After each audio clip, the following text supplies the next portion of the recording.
ऐसा समय आ गया है कि नहीं सुनने देनी ये वाणी। कौन सा मंत्र बोला भी आपने? हाँ, प्रसुभ यज्ञम।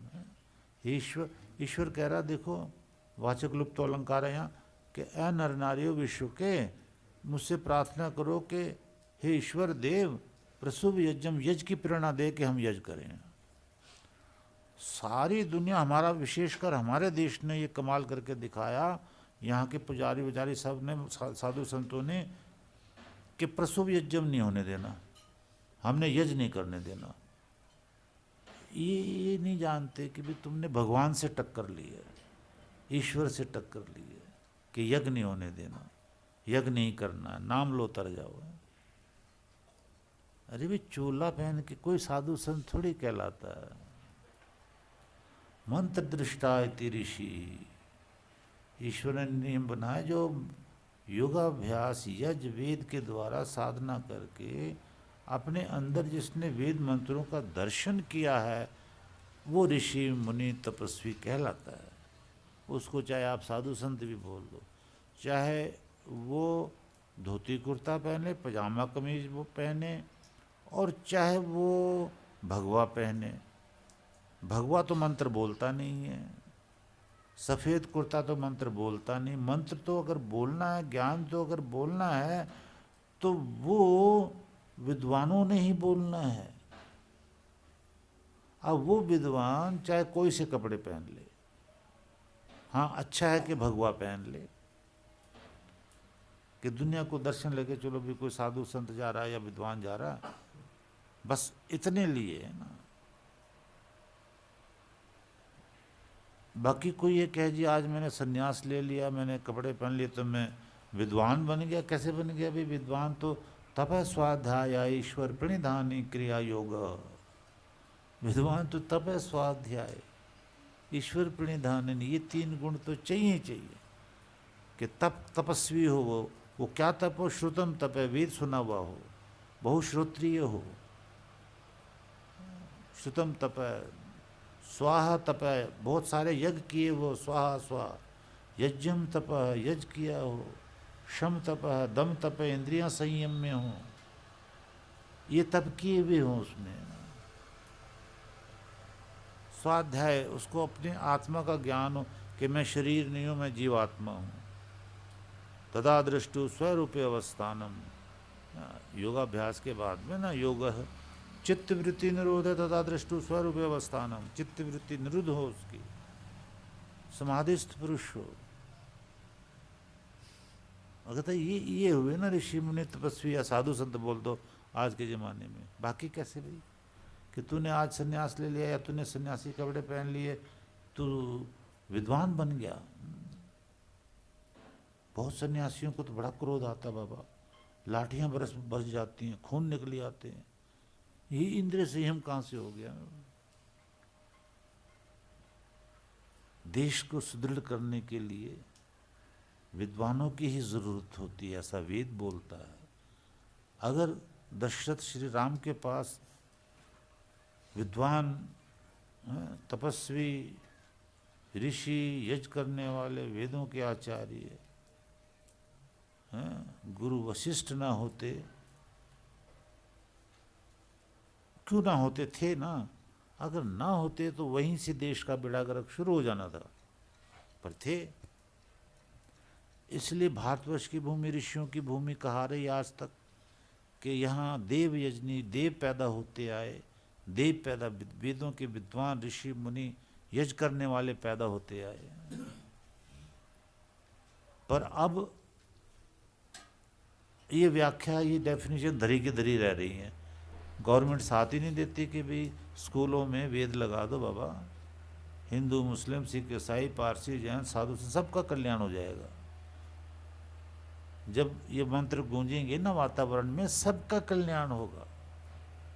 हमारी जो नई पीढ़ी है ये जब बड़ी होकर अपने ऑफिसों में काम संभालेगी, कहीं खेती में काम संभालेगी, कहीं कहीं संभालेगी, तो वो कामों में रिश्वतबाजी नहीं होगी, दोष नहीं आएगा, क्योंकि आध्यात्मिकवाद ही एक ऐसी शक्ति है जो बुराई को रोकती है, ऐसा अथर्ववेद कहता है, भगवान कहता है।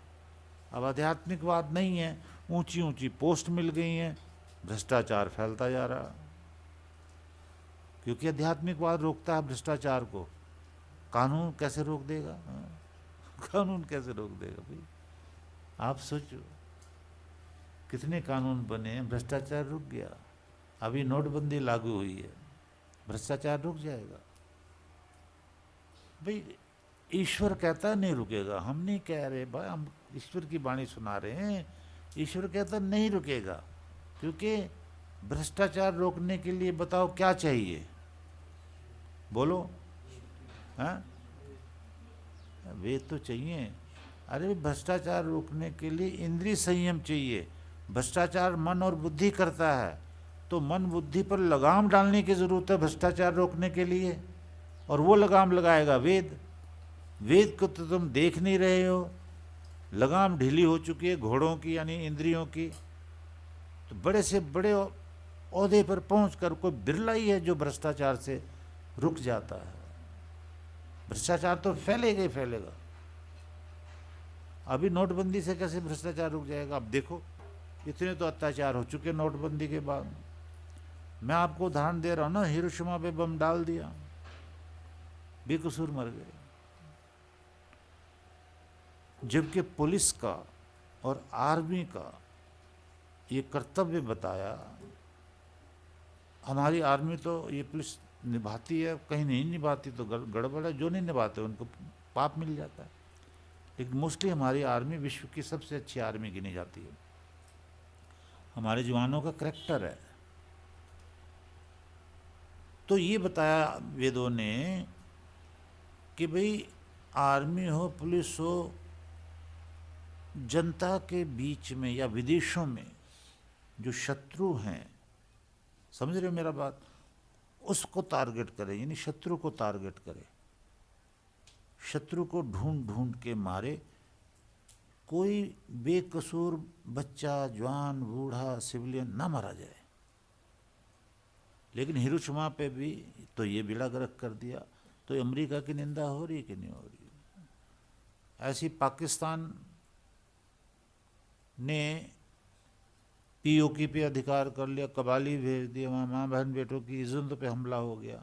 बांग्लादेश में पाकिस्तान की आर्मी ने माँ बहन बेटियों की इज्जत पे हमला कर दिया। अरे भाई, शत्रुओं से लड़ना है, हमें तुम शत्रु समझते, हम तुम्हें समझते, आपस में हम लड़े ना, जो योद्धा होगा जीत जाएगा। सिविलियन ने क्या बिगाड़ा है?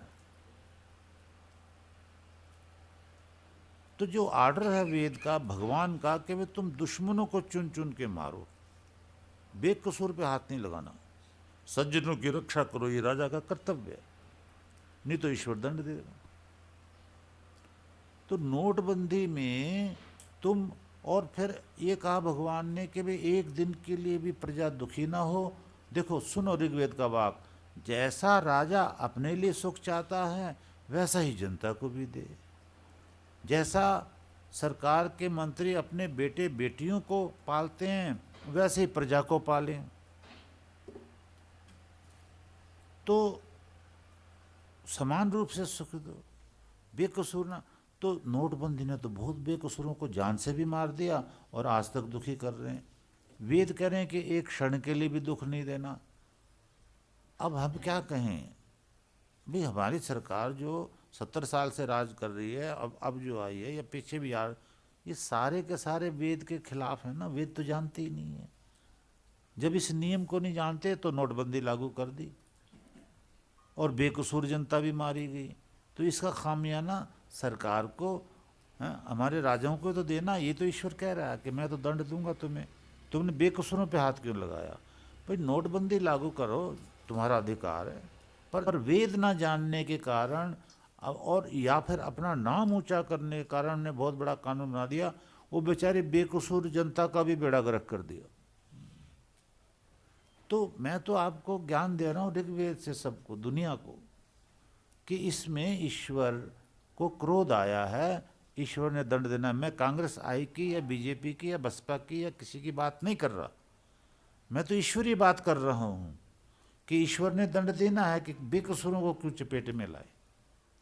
तुम नियम जो मर्जी लागू करो जनता के कल्याण के लिए, उस नियम में बेकसूर एक भी ना फंसे। ये नियम है। पर वेद ना जानने के कारण इस नियम को राजा कोई भी नहीं जानता विश्व का। जब कोई वो नियम लागू करता है या युद्ध करता है, बेकसूरों को पीस देता है, बेकसूर भी चपेट में आ जाते हैं। बताओ, हिरोशिमा पे वो सोए हुए बच्चे, कोई है सुबह का टाइम, कोई सोया है, कोई ब्रश कर रहा है, कोई चाय पी रहा है, ऊपर से बम डाल दिया। ये क्या भगवान छोड़ेगा? वो तो दे रहा है दंड। अमेरिका की निंदा हो रही, होती रहेगी। ऐसे बांग्लादेश के टाइम जो पाकिस्तान की आर्मी ने किया, उसकी निंदा हो रही, होती रहेगी।